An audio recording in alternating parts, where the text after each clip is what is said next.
Namaskar and welcome. In a world that so often feels fractured, a world that seems like it's constantly pulling apart at the seams, today we're going to uncover a powerful, unifying truth about all of us.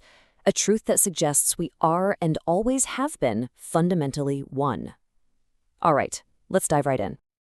We all live with a lot of anxieties, don't we? And maybe one of the biggest is this deep fear that our own creations could turn against us, that our own power could lead to our downfall. But what if our true strength is something far more profound, far more powerful than any weapon we could ever build? So let's start with a question that gets right to the heart of that fear. Can atom bombs, the most destructive force we have ever unleashed, actually destroy human civilization? Well, the answer from our source material is delivered with just absolute confidence. Human strength is much more powerful than the strength of atom bombs. Now that is a bold statement. So what's the logic behind it? How can that possibly be true? Well, it all comes down to a really profound distinction between two kinds of power. See, on one hand, you've got crude physical strength, that's the atom bomb. But on the other hand, you have psychic strength, the human intellect that created it.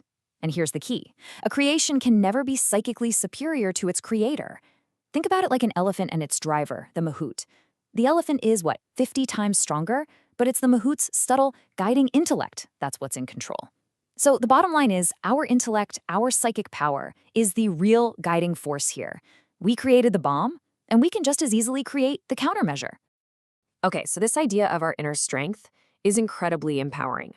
But it immediately brings up a pretty tough question, doesn't it? If our psychic strength, our collective intellect, is so great, then why do we live in a world of so much conflict and fear? Why does our world often feel so powerless, so full of conflict? Why do we feel so incredibly divided? Well, the source argues it's because we've built these artificial walls that block us from seeing our true, unified nature. They're illusions, really, but they have very real consequences. The first one is wealth. This massive gap between extreme luxury on one side and desperate starvation on the other, it creates constant friction in our society.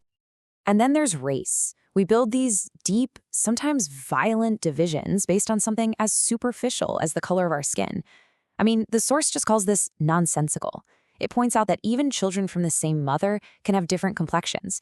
Does that make them part of different races? Of course not. It's absurd. Next up, religion. How often are these belief systems used not for spiritual growth, but to actually cripple our rational judgment? They inject fear, they command followers to just abide by the rules without question, and that has led to some of the most brutal conflicts in human history. And finally, nationality. I mean, this is a concept so arbitrary that, as the source points out, people in one town can literally wake up one morning and find out they're citizens of a different country, all because somebody drew a line on a map. Someone they'll never even meet. So we've got these walls. Wealth, race, religion, nationality, they feel so real, so solid, but they are powerful illusions. So what's the reality they're hiding from us? What is society truly meant to be? To really get this, we have to look at the true meaning of society. And the source gives us this profound word for it, samya. Now, this doesn't just mean a static collection of people. No. It means a movement, a collective, forward movement, one that's built on a conscious, unanimous decision to progress together.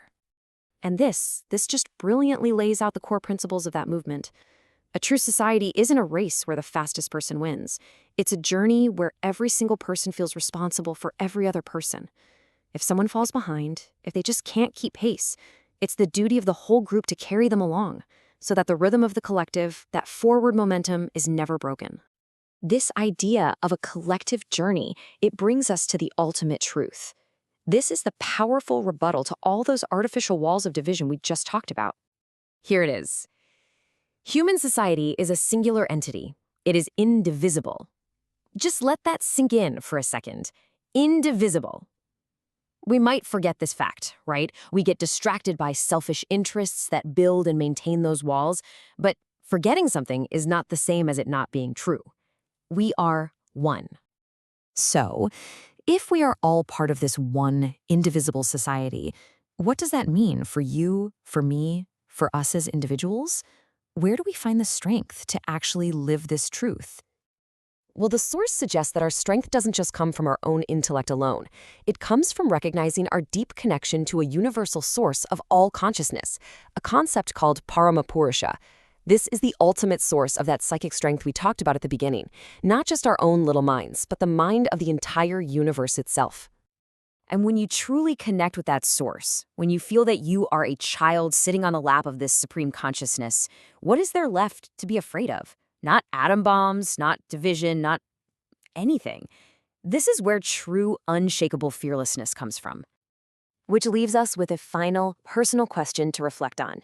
Knowing that we are all part of one, indivisible, forward movement, what is your role? How will you help carry those who falter? How will you help maintain the rhythm of our collective journey? The answer, of course, is different for every one of us, but the journey is one we all share. Like the video and subscribe to the channel to continue getting similar content.